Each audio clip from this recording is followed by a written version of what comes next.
নমস্কার বন্ধুরা, সুবচনের সাহিত্য সভায় আপনাদের স্বাগত জানাই। আজ পড়ে শোনাচ্ছে প্রভাত কুমার মুখোপাধ্যায়ের লেখা একটি ছোট গল্প, খুড়ো মশায়।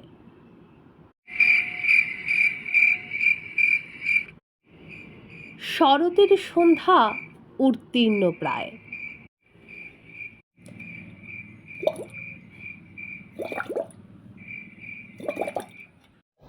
বড় ঘরের বারান্দায় মাদুর পাতিয়া বসিয়া গগন চক্রবর্তী তামাক খাইতেছেন। ঘরের মধ্যে তাহার বৃদ্ধ জ্যেষ্ঠ ভ্রাতাটি পীড়িত। এক্ষুনি ডাক্তার আসিবার কথা আছে। ইহারা দুই ভাই, নবীন ও গগন। গ্রামটি নৈহাটির নিকটে চন্দ্রদেবপুর। ইহারা এখানকার মধ্যবিত্ত গৃহস্থ, কিন্তু শোনা যায় নাকি বৃদ্ধ নবীনের হাতে 10,000 টাকা নগদ আছে। কেহ বলে ইহা বাজে গুজব, কেহ বলে ইহা সত্য কথা, কিন্তু কেহই সেই টাকা স্বচক্ষে দেখে নাই। সে টাকা যে লোহার সিন্দুকটিতে আছে অথবা নাই, সেই সিন্দুকটি মাত্র সকলে দেখিয়াছে। সেটি বৃদ্ধের শয়নকক্ষে অবস্থিত। বৃদ্ধ সর্বদাই সেই ঘরে থাকিয়া সিন্দুকটি আগলাইয়া থাকিতেন। তাহার পুত্র নবকুমার পশ্চিমে চাকরি করে।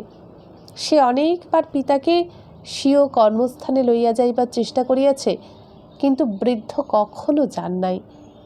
সকলে বলে তিনি সিন্দুকটি ফেলিয়া যাইতে পারেন না।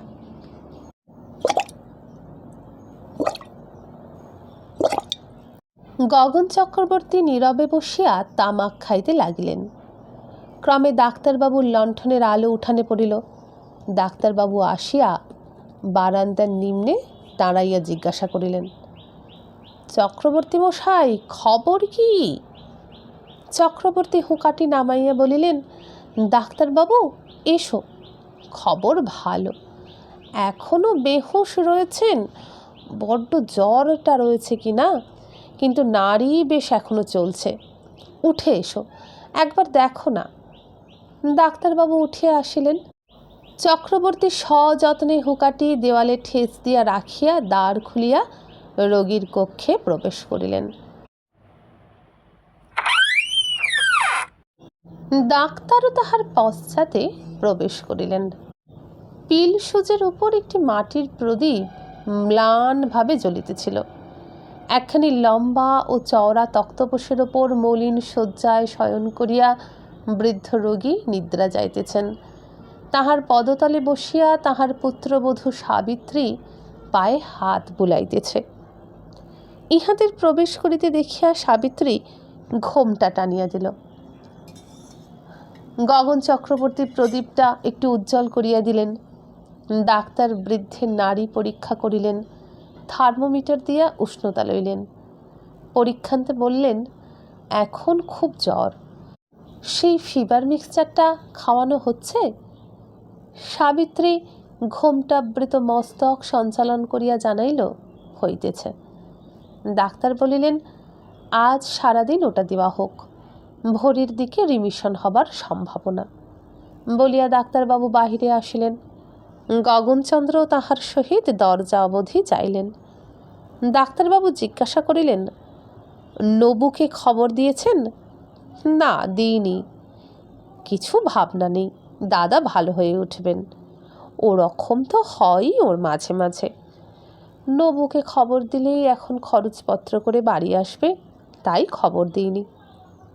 ডাক্তারবাবু বলিলেন, গতিক বড় ভালো বোধ হচ্ছে না, কিন্তু আজ 5 দিন জ্বরটা ছাড়ল না, ভারী দুর্বল হয়ে পড়েছেন। জ্বর ছাড়বার সময় সামলাতে পারলে হয়। গগন বলিলেন, আরে না না, আমি এতকাল দেখছি, কিছু ভয় নেই।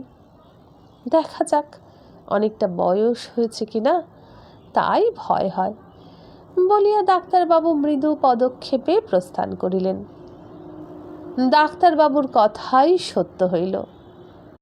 ভোরবেলায় প্রাণ পাখি বৃদ্ধের দেহ পিঞ্জর ছাড়িয়া গেল।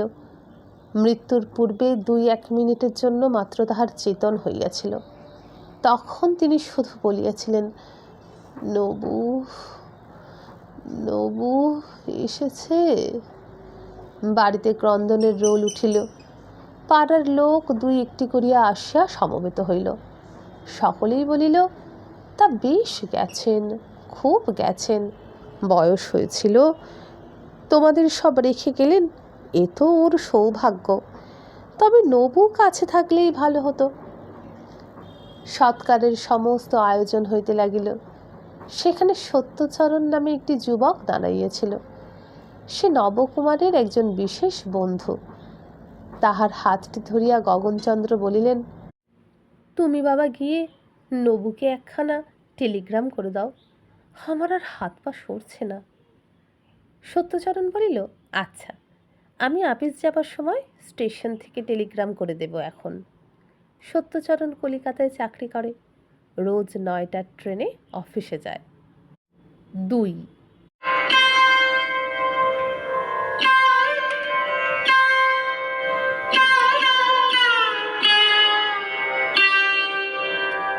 সেই দিনটা শোকের মধ্যে কাটিয়া গেল।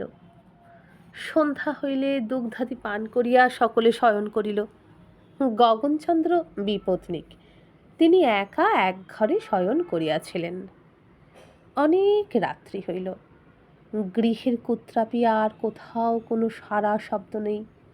কেবল গগনচন্দ্র তাহার শয্যায় এপাশ ওপাশ করিতেছেন। শোকটা যেন ইহারই সর্বাপেক্ষা অধিক লাগিয়াছে বুঝি। ইহা শোক না আতঙ্ক? 2টি নিকট সম্পর্কীয় বৃদ্ধের মধ্যে একটি মরিলে অপরটি সহজেই আতঙ্কিত হয়। তাহার মনে হয়, এইবার তো আমার পালা আসিল। ক্রমে ক্রমে রাত্রি গভীর হইল। গগনচন্দ্র ধীরে ধীরে নিঃশব্দে নিজের ঘরের খিলখানা সন্তর্পণে খুলিয়া নগ্ন পদে বাহিরে আসিলেন। অন্ধকার রাত্রি, আকাশে মেঘ করিয়াছে। দূরে মাঠের প্রান্তে একটা শৃগাল ডাকিয়া উঠিল।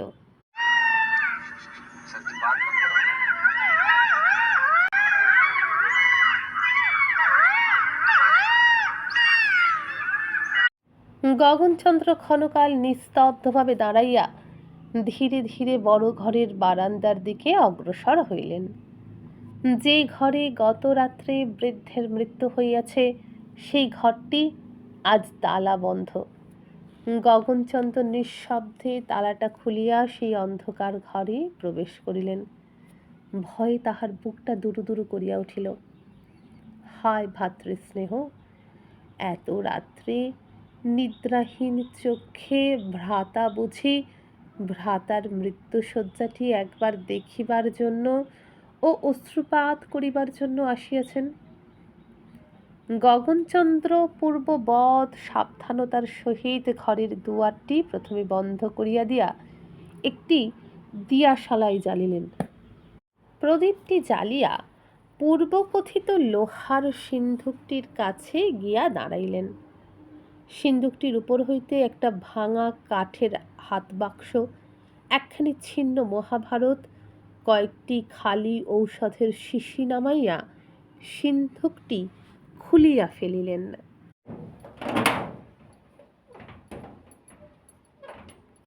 কয়েকটি কাপড় চোপড়ের পুঁটলি নামাইবার পর নিচের দিক হইতে পুরাতন লাল চেলি বাঁধা একটি ছোট পুঁটলি বাহির হইল। সেইটি খুলিয়া দেখিলেন, তাহার মধ্যে তারাবন্তী অনেক নোট রহিয়াছে। তাহা দেখিবা মাত্র সেই ক্ষীণালোকে সেই মৃত্যুকক্ষে গগনচন্দ্রের মসীকৃষ্ণ মুখমণ্ডলে শুভ্র দন্তপংক্তির ছটা ক্ষণকালের জন্য উদ্ভাসিত হইয়া উঠিল। ত্বরিত হস্তে অন্য পুটুলিগুলো যথাস্থানে পুনঃসন্নিবিষ্ট করিয়া গগনচন্দ্র সিন্ধুকটি বন্ধ করিয়া ফেলিলেন। মহাভারত ও ভাঙা শিশি বোতল তাহার উপর পূর্ববৎ সাজাইয়া রাখিয়া প্রদীপটি নিভাইয়া দুয়ারে তালা বন্ধ করিয়া নিজ শয্যায় গিয়া উপস্থিত হইলেন। দুয়ারটি বন্ধ করিয়া প্রদীপ জ্বালিয়া গগনচন্দ্র শয্যার উপর প্রবেশন করিলেন। বালিশের নিম্নে তাহার চশমার খোলটি ছিল। চশমাটি চোখে লাগাইয়া নোটের তারাগুলি নিরীক্ষণ করিতে লাগিলেন। কেবল 10 টাকার নোট, একখানিও নম্বর ওয়ারি নোট তাহাতে ছিল না। একটি তারা খুলিয়া গণনা করিলেন, দেখিলেন 100খানি আছে, 1000 টাকা। প্রত্যেক তারাটি খুলিয়া একে একে গণনা করিলেন, প্রত্যেকটিতেই 1000 টাকা করিয়া। এইরূপ 10টি তারা ছিল, 10,000 টাকা। একবার গণিয়া তৃপ্তি হইল না, বারবার গণিতে লাগিলেন।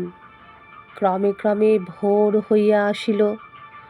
তখন তারাখানি সিন্দুকের মধ্যে ঢুকাইয়া সিন্দুক বন্ধ করিয়া প্রদীপ নিবাইয়া গগনচন্দ্র বাহির হইয়া আসিলেন।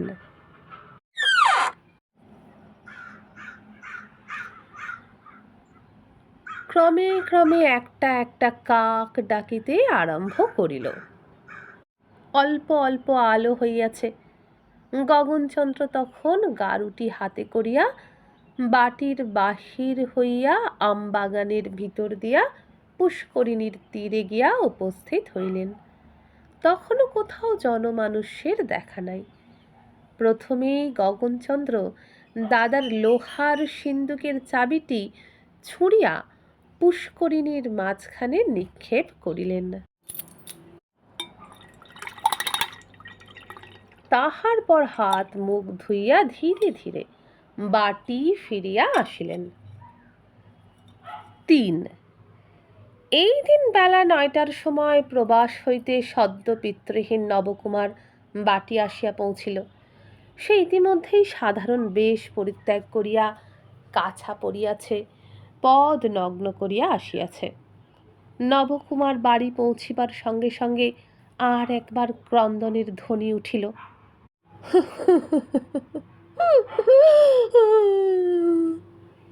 এই শুনিয়া প্রতিবেশীরা আসিয়া সান্ত্বনা দিতে লাগিল। সকলে বলিল, নবু, কেঁদো না বাবা, চুপ করো, বাপ মা কি কারো চিরকাল থাকে? এই তোমার খুড়োমশাই রয়েছেন, ইনিই এখন তোমার বাপ হলেন, চুপ করো বাবা।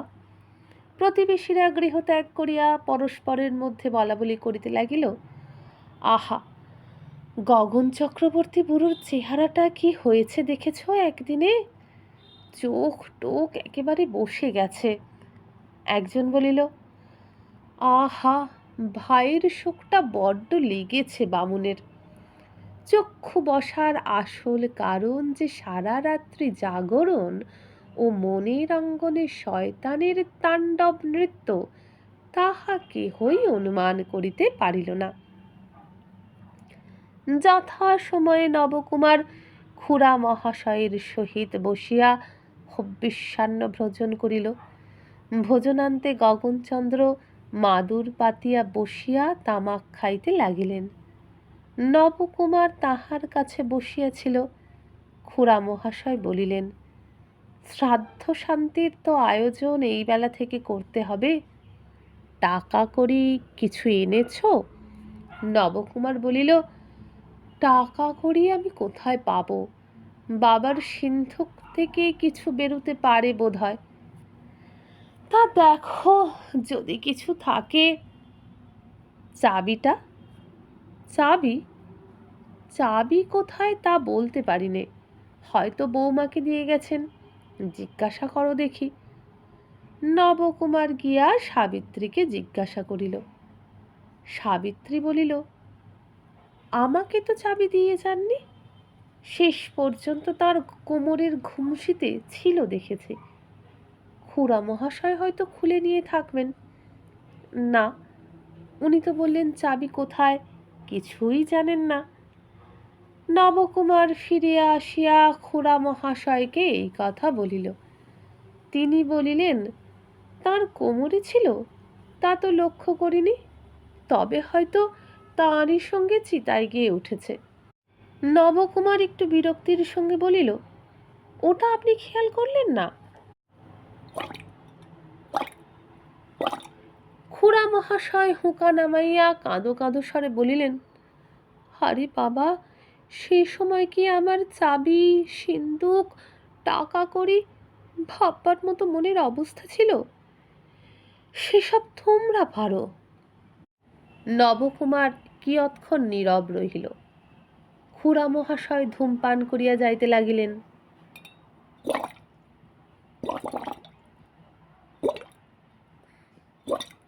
শেষে নবকুমার বলিল, তবে এখন উপায়?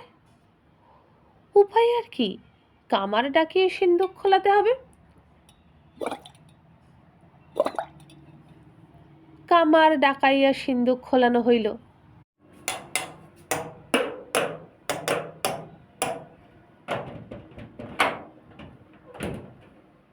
তাহা হইতে কেবল গুটি ত্রিশেক নগদ টাকা আর নবকুমারের পরলোকগতা জননীর খান কয়েক সোনা রূপার পুরাতন অলঙ্কার বাহির হইল।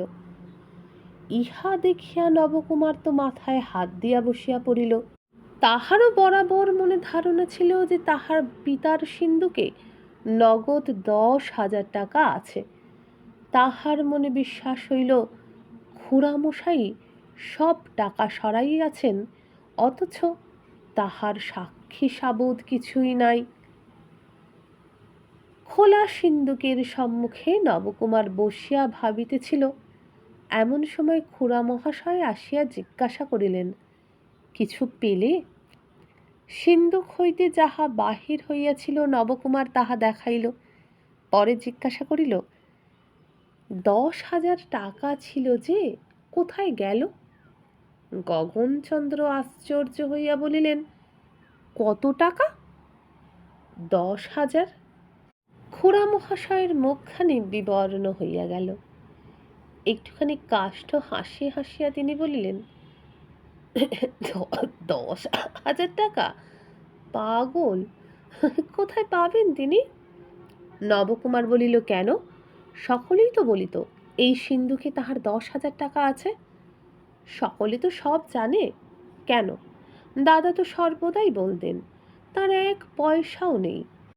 তুমি পশ্চিম থেকে যা পাঠাইতে মাঝে মাঝে তাই খরচপত্র করতেন, আর 2-4 টাকা জমিয়েছিলেন।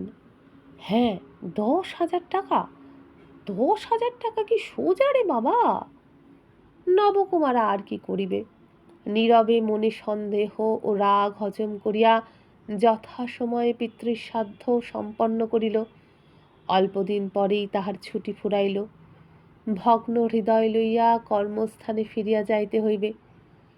এতদিন তাহার পিতার সেবা শুশ্রূষার জন্য স্ত্রীকে বাটিতে রাখিয়াছিল, এবার সাবিত্রীকে সে পশ্চিমে লইয়া গিয়া নিজের কাছে রাখিবে। স্ত্রীকে বলিয়া গেল, পূজার ছুটি হইতে আর বেশি বিলম্ব নাই। ইতিমধ্যে একটা বাসা ঠিক করিয়া পুজোর সময় আসিয়া তাহাকে কলকাতা লইয়া যাইবে। 4।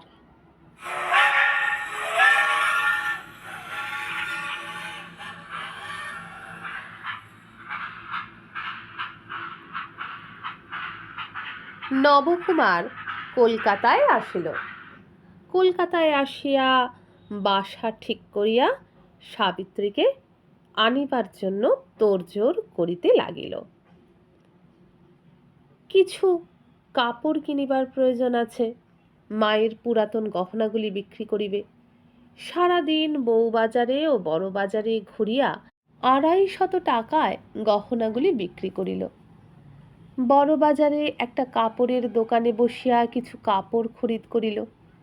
তাহার পকেট বুকে নোট ছিল।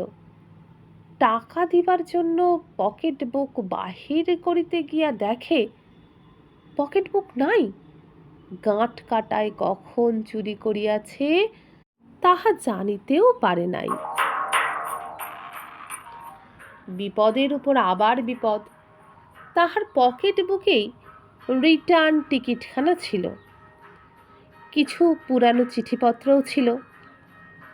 বেচারা নবকুমার আর কি করিবে? বড় বাজারে কাপড়ের গাঁটগুলি ফিরাইয়া বাহির হইয়া আসিল।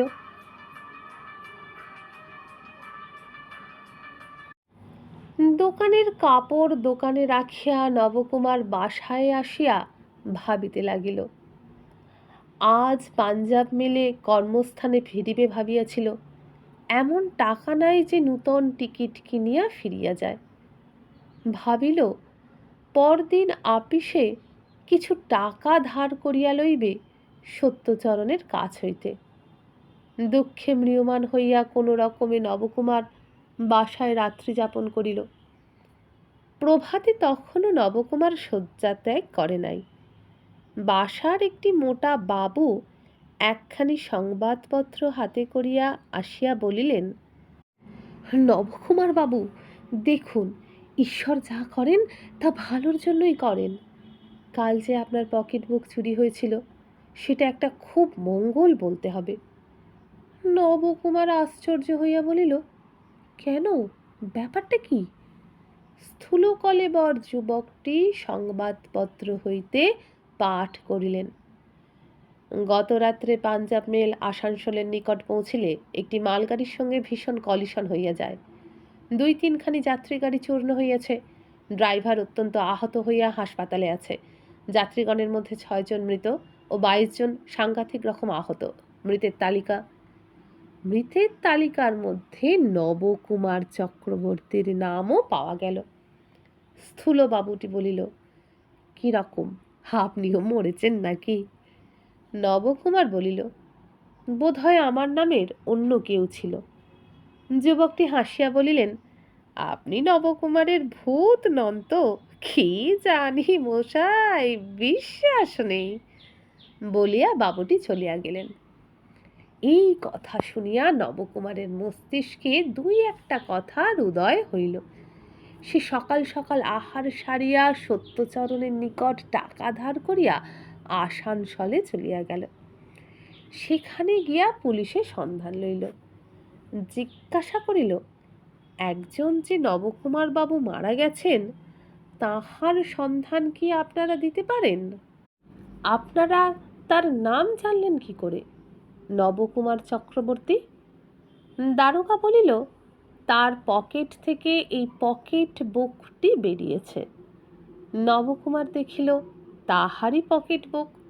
তাহাতে তাহার নোট, চিঠি, রিটার্ন টিকিট সবই রইয়াছে। যাহা মনে করিয়াছিল তাহাই। সেই গাঁট কাটাই তবে মারা পড়িয়াছে। আজকাল হাতে হাতে পাপের প্রতিফল পাইতেছে, এইরূপ বড় একটা দেখা যায় না।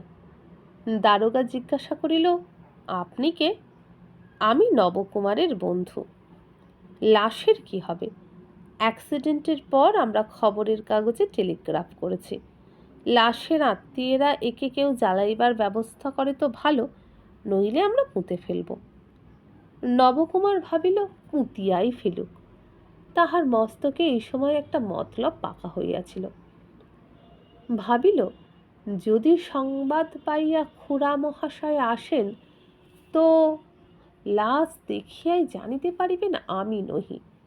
দারোগার নিকট লাশ জ্বালাইবার অনুমতি চাহিল। দারোগা বলিল, আর এই টাকা করি? লাশের ওয়ারিশন কে? লাশের এক স্ত্রী আছে, খুড়া আছে। স্ত্রী ওয়ারিশ, খুড়াকে খবর দিলে টাকা এসে নিয়ে যাবে। দারোগা খুড়ার ঠিকানা নোট করিয়া লইল। লাশ জ্বালাইয়া নবকুমার কলকাতায় ফিরিয়া আসিল। স্থূল বাবুটি আসিয়া জিজ্ঞাসা করিলেন, কি মশাই, কি খবর?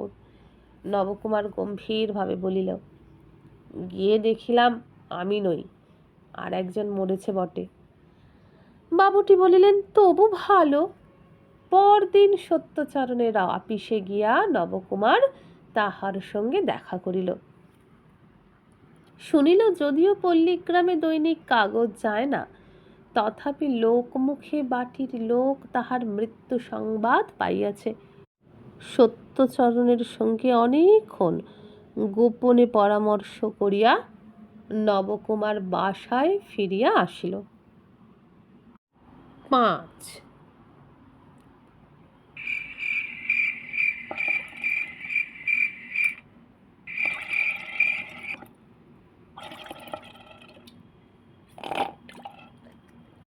সন্ধ্যাকাল। খুড়া মহাশয় তামাক খাইতে খাইতে গ্রামস্থ প্রতিবেশীদের সহিত গল্প করিতেছিলেন। গতকালই নবকুমারের শ্রাদ্ধ হইয়া গিয়াছে। বৃদ্ধের শ্রাদ্ধ যেরূপ ঘটা করিয়া হইয়াছিল, নবকুমারের শ্রাদ্ধ সেরূপ ঘটা করিয়া হয় নাই।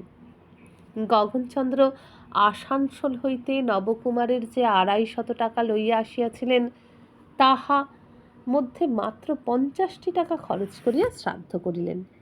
বাকি 200 টাকা নবকুমারের বিধবাকে দিয়াছেন। সাবিত্রী যখন সধবা ছিল, তখন সর্বত্র তাহার সুনাম ছিল। সম্প্রতি তাহাতে অত্যন্ত আঘাত লাগিয়াছে। যেদিন স্বামীর মৃত্যু সংবাদ আসে, সেই দিন মাত্র সে অত্যন্ত কাঁদাকাটি করিয়াছিল। রাত্রে সত্যচরণের স্ত্রী আসিয়া তাহাকে অনেক সান্ত্বনা দিল। পরদিন হইতে সে মুখখানি বিমর্ষ করিয়া থাকে বটে, কিন্তু সদ্য বিধবার যেরূপ হওয়া উচিত তাহার কিছুই দেখা যায় না। প্রায় রোজই দ্বিপ্রহরে সাবিত্রী সত্যচরণের স্ত্রীর কাছে আসে। সদ্য বিধবার এইরূপ পাড়া বেড়ানোটা পাড়ার লোকেরা মোটেই ভালো চক্ষে দেখে না। এরূপ অস্বাভাবিক বাল বিধবা তো হিন্দু গ্রামে দেখা যায় না। সমবেত বৃদ্ধগণের মধ্যে হুঁকাটি নিয়মিত রূপে পরিক্রমণ করিতে লাগিল। এই সভাটি অদ্য প্রায় নীরব। কেবল মাঝে মাঝে কেহ বলিয়া উঠিল, সংসার অনিত্য, সকলই মায়া। কেহ বলিতেছেন, আহা, নবকুমার বড় ভালো ছেলে ছিল, আজকালকার দিনেও এরকম প্রায় দেখা যায় না। একটু পরে বাহিরে দ্রুত পদশব্দ শোনা গেল। মুহূর্ত পরে বাড়ির চাকর চিনিবাস হাঁপাইতে হাঁপাইতে গলদঘর্ম হইয়া 2 চক্ষু কপালে তুলিয়া বৈঠকখানার ভিতর প্রবেশ করিল। হাঁপাইতে হাঁপাইতে শুধু 2 বার বলিল, কথা কথা। তাহার মুখে আর কোনো বাক্য নিঃসরণ হইল না। সেইখানেই মূর্ছিত হইয়া পড়িয়া গেল। সকলেই তখন অত্যন্ত বিস্মিত ও ভীত হইয়া প্রচলিত উপায়ে তাহার মুখে জল দিয়া তাহাকে পাখা করিয়া ক্রমে তাহার চেতনা সম্পাদন করিলেন। ক্রমেই লোকটা সুস্থ হইতে লাগিল। সকলে তখন তাহাকে জিজ্ঞাসা করিলেন, কি রে চিনিবাস, অমন করলি কেন? চিনিবাস তখন ভয়ে শিহরিয়া বলিল, রাম রাম রাম রাম রাম রাম রাম রাম রাম রাম রাম, ভূত ভূত গো কর্তা। সেই সভায় এক ইংরাজি জানা ব্যক্তি ছিল। সেই বৃদ্ধ বাল্যে কিছু ইংরাজি পড়িয়াছিলেন। তিনি বলিলেন, বেটা চাষা, ভূত বলে কিছু আছে নাকি রে চিনিবাস? ভূত কি? চিনিবাস কহিল, ভূত নাই, যাও না গো কর্তা, পুকুরের পাড়ে ওই বাঁশতলায় গিয়ে দেখে আসুন গে। অনেক প্রশ্নাদির পর ক্রমে ক্রমে চিনিবাস বলিল, কিছু পূর্বে যখন সে পুকুরে বাসন মাজিয়া ফিরিতেছিল, তখন সেই পুকুরের ঈশান কোণে বাঁশঝাড়ের তলায় অন্ধকারে দেখিল আপাদ মস্তক সাদা কাপড়ে ঢাকা কি একটা বেড়াইতেছে। নিকটবর্তী হইবা মাত্র লোকটা কাছে আসিল, ঠিক নবকুমারের মতো চেহারা, আর বলিল, ওরে চিনে, একবার খুড়ো মশাইকে ডেকে দিতে পারিস? তাহা শুনিবা মাত্র চিনিবা সমস্ত বাসন ও পাথর বাটি সেখানে আছড়াইয়া ফেলিয়া পালাইয়া আসিয়াছে। ইহা শুনিয়াই খুড়ো মহাশয় রাম নাম উচ্চারণ করিতে লাগিলেন। বলিলেন, ঠিক দেখেছিস, ঠিক না তো কি বেঠিক দেখেছি কর্তা? ওরে বাবা রে, আর আমি সন্ধ্যাবেলায় বাসন মাজতে যাব না। পূর্বোক্ত নাস্তিক প্রকৃতির বৃদ্ধটি বলিলেন, চক্রবর্তী মহাশয়, ওই কথা আপনি বিশ্বাস করছেন? বেটা অসাবধানে বাসনগুলো ভেঙে ফেলেছে, তাই এসে ওই কথার ওজোর করছে। কিন্তু বক্তার হৃদয়ের ভিতরটা গোপনে দুরু দুরু করিতে লাগিল। সেই সন্ধ্যা তো কাটিল। তাহার পর ৩-৪ দিন ধরিয়া পাড়ার ভদ্রলোকেরা আসিয়া গগন চক্রবর্তীর নিকট সংবাদ দিলেন, কেহ দিঘির ধারে, কেহ ভাঙা শিব মন্দিরের নিকট, কেহ অন্য কোথাও নবকুমারকে দেখিয়াছেন। পূর্বোক্ত নাস্তিক বৃদ্ধটিকে আর সন্ধ্যার পর বাহির হইতে দেখা যায় না। অন্যান্য বৃদ্ধেরা গগন চক্রবর্তীর বৈঠকখানায় আসিয়া বলিতে লাগিলেন, শাস্ত্র তো মিথ্যা হবার নয়, অপঘাত মৃত্যুটা হলো কি না এরকম তো হবারই কথা। বছরটা ঘুরুক,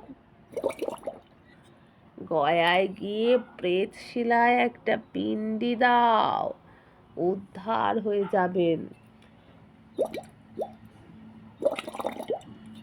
একদিন সন্ধ্যার পর খুড়ো মহাশয় পুষ্করিণীর তীর হইতে মুখ ধুইয়া জল ভরা গারুটি হাতে করিয়া আমবাগানের ভিতর দিয়া ফিরিতেছিলেন। সহসা এক শ্বেত বস্ত্র পরিহিত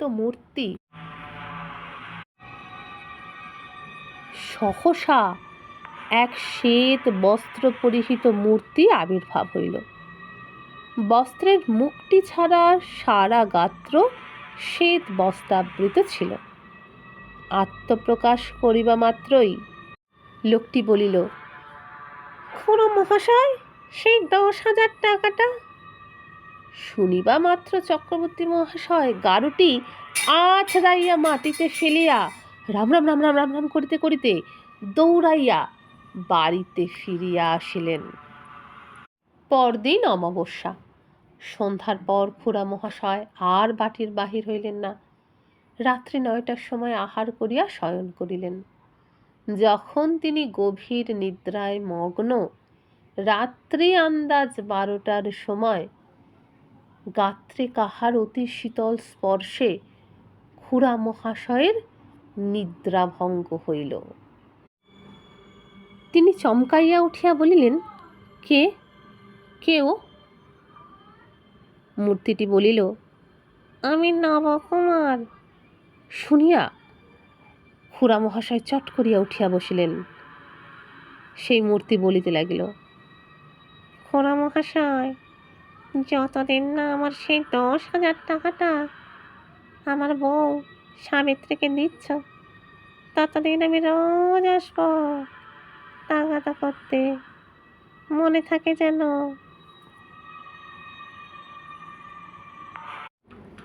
খুড়ো মহাশয় তখন নিঃশ্বাস ঘন ঘন করিতে লাগিল। করিয়া আর্তনাদ করিতে করিতে তিনি মূর্ছিত হইলেন।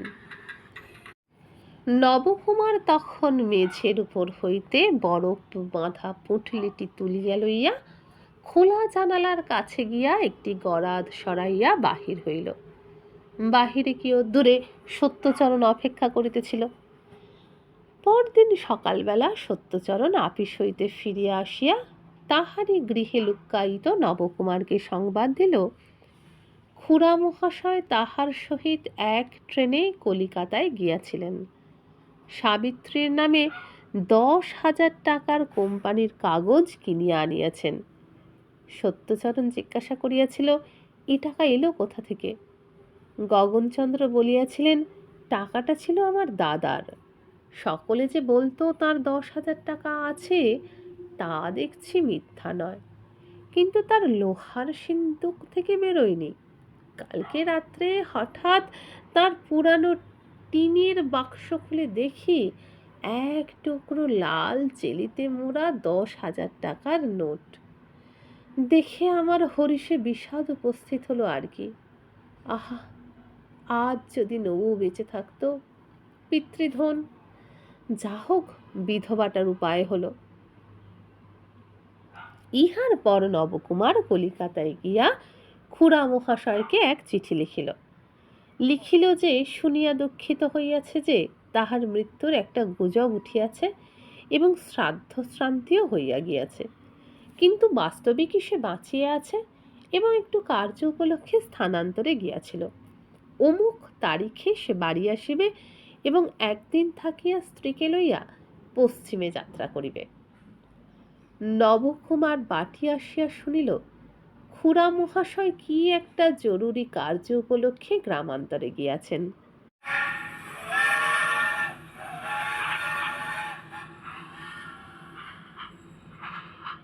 স্ত্রীকে লইয়া সে পশ্চিমে চলিয়া গেল।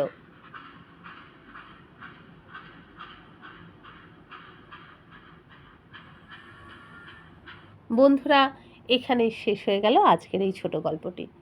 কেমন লাগলো কমেন্ট করে অবশ্যই জানাবেন। যদি ভালো লাগে একটা লাইক করবেন, বন্ধুদের সাথে বেশি বেশি করে ভিডিওটা শেয়ার করবেন। এরকমই আরও গল্প জানতে চাইলে, শুনতে চাইলে এই ভিডিওর নিচে যে বারে আমার চ্যানেলের নাম রয়েছে সেখানে ক্লিক করুন, খুলে যাবে চ্যানেলের হোম পেজে পাবেন প্লেলিস্ট। সেখানেই পাবেন আজ পর্যন্ত থরে থরে সাজিয়ে রাখা গল্প। প্রভাত কুমার মুখোপাধ্যায়েরও অজস্র গল্প রয়েছে প্রভাত কুমার মুখোপাধ্যায় নামক বিভাগে, সেগুলো শুনুন। যদি ভালো লাগে, আমার চ্যানেলটিকে যদি এখনও সাবস্ক্রাইব করে না থাকেন, তাহলে চ্যানেলটিকে সাবস্ক্রাইব করে আমাকে উৎসাহিত করুন। আজকের মতো বিদায় নিলাম। নমস্কার।